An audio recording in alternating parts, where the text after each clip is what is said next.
আসসালামু আলাইকুম। দুপুর ২টা বেজে ৫৫ মিনিট। আজ সোমবার। বাংলাদেশ বেতার, কক্সবাজার। স্থানীয় খবরে স্বাগত জানাচ্ছি Sunil Barua. Bangabandhu Sheikh Mujib academy of public administration স্থাপনের জন্য জনপ্রশাসন মন্ত্রণালয়ের অনুকূলে দেয়া ৭০০ একর বনভূমির বন্দোবস্ত বাতিল করেছে সরকার। পরিবেশ, বন ও জলবায়ু পরিবর্তন মন্ত্রণালয়ের উপদেষ্টা সৈয়দা রিজওয়ানা হাসানের অনুরোধের প্রেক্ষিতে বনভূমির এ বরাদ্দ বাতিল করা হয়েছে। মন্ত্রণালয়টির জনসংযোগ কর্মকর্তা দীপঙ্কর বর বিশেষ সংবাদ বিজ্ঞপ্তিতে এ তথ্য জানান। তিনি জানান, গতকাল রোববার ভূমি মন্ত্রণালয়ের উপসচিব আমিনুর রহমান স্বাক্ষরিত চিঠিতে এ বিষয়ে যথাযথ কার্যক্রম গ্রহণপূর্বক ভূমি মন্ত্রণালয়ে প্রতিবেদন প্রেরণের জন্য কক্সবাজার জেলা প্রশাসককে অনুরোধ জানানো হয়েছে।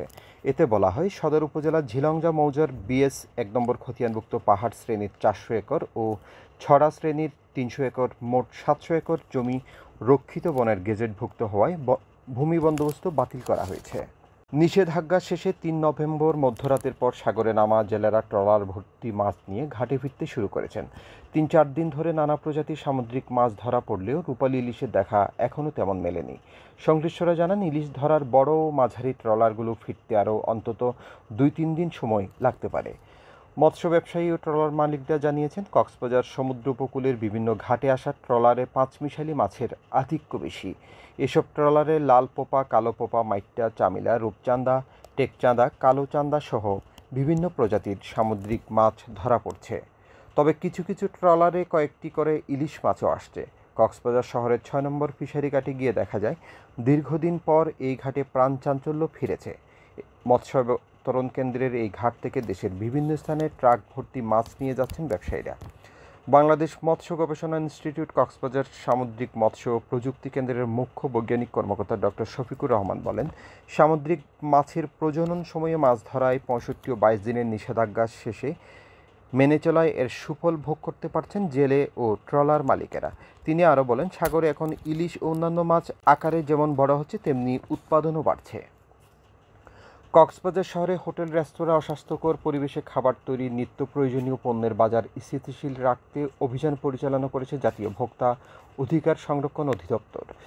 অভিযানের সময় মূল্য তালিকা প্রদর্শন না করা এবং অস্বাস্থ্যকর পরিবেশে খাবার তৈরির অভিযোগে দুটি প্রতিষ্ঠানকে ১,০২,০০০ টাকা জরিমানা করা হয়েছে। গতকাল সদর উপজেলা বাজার, উত্তর ডিককুল ও জেলগেট এলাকায় জাতীয় ভোক্তা অধিকার সংরক্ষণ অধিদপ্তরের সহকারী পরিচালক মোহাম্মদ হাসান আল মারুফের নেতৃত্বে দিনব্যাপী এ অভিযান পরিচালনা করা হয়।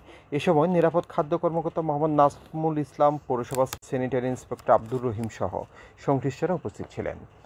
টেকনাফের নাপনদ সীমান্তে অভিযান চালিয়ে ২ কেজি ১২৫ গ্রাম ক্রিস্টাল মেথ আইচ উদ্ধার করেছে বর্ডার গার্ড বাংলাদেশ বিজিবি। আজ ভোরে উপজেলার নীলা ইউনিয়নের চৌধুরীপাড়া সীমান্তে অভিযান চালানো হয় বলে জানিয়েছেন বিজিবির টেকনাফ ২ ব্যাটালিয়নের অধিনায়ক লেফটেন্যান্ট কর্নেল মোহাম্মদ মহিউদ্দিন আহমেদ। তিনি বলেন, মিয়ানমার থেকে মাদকের বড় একটি চালান পাচারের খবরে বিজিবির একটি দল অভিযান চালায়। এ সময় নাপনদ জলসীমা শূন্যরেখা অতিক্রম করে ছোট একটি ব্যাগসহ এক ব্যক্তিকে চৌধুরীপাড়া সুইচ গেটের দিকে আসতে দেখে বিজিবি সদস্যরা থামার নির্দেশ দেন। এতে বিজিবি সদস্যদের উপস্থিতি টের পেয়ে সাঁতরিয়ে মিয়ানমারে পালিয়ে যায় পাচারকারী। পরে ঘটনাস্থলে পাচারকারীর ফেলে যাওয়া একটি ব্যাগ থেকে ২ কেজি ১২৫ গ্রাম ক্রিস্টাল মেথ আইস উদ্ধার করা হয়।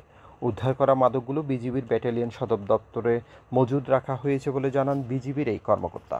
আবহাওয়া, আগামীকাল দুপুর ১২টা পর্যন্ত ২৪ ঘন্টায় পূর্বাভাসে বলা হয়েছে, আকাশ অস্থায়ীভাবে আংশিক মেঘলাসহ মেঘাচ্ছন্ন থাকতে পারে। সেই সাথে ২-১ জায়গায় হালকা বৃষ্টি অথবা বজ্রসহ বৃষ্টি হতে পারে। কক্সবাজার সমুদ্র বন্দরের জন্য কোনো সংকেত নেই। আগামী ২৪ ঘন্টায় দিন ও রাতের তাপমাত্রা প্রায় অপরিবর্তিত থাকতে পারে। আজ সূর্যাস্ত যাবে সন্ধ্যে ৫টা ১১ মিনিটে, আগামীকাল সূর্যোদয় হবে ভোর ৬টা ২ মিনিটে। আজকের সর্বনিম্ন তাপমাত্রা ছিল ২৫ ডিগ্রি সেলসিয়াস এবং সর্বোচ্চ তাপমাত্রা ছিল ৩৩ ডিগ্রি সেলসিয়াস। এখন জানিয়ে দিচ্ছি মাখখালী নদীর মোহনা ও সংলগ্ন এলাকার সামুদ্রিক জোয়ার ভাটার সময়সূচি। আজ জোয়ার শুরু হয়েছে দুপুর ১২টা ৫২ মিনিটে, চলবে সন্ধ্যে ৭টা ১৪ মিনিট পর্যন্ত।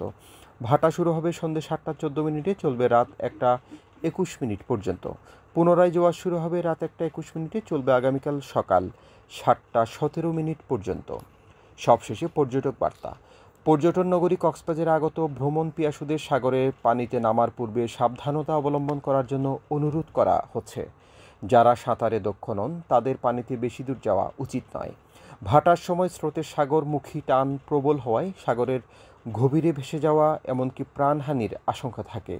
সেই সাথে পর্যটকদের স্বাস্থ্যবিধি মেনে চলার পরামর্শ দেয়া হচ্ছে। খবর শেষ হলো।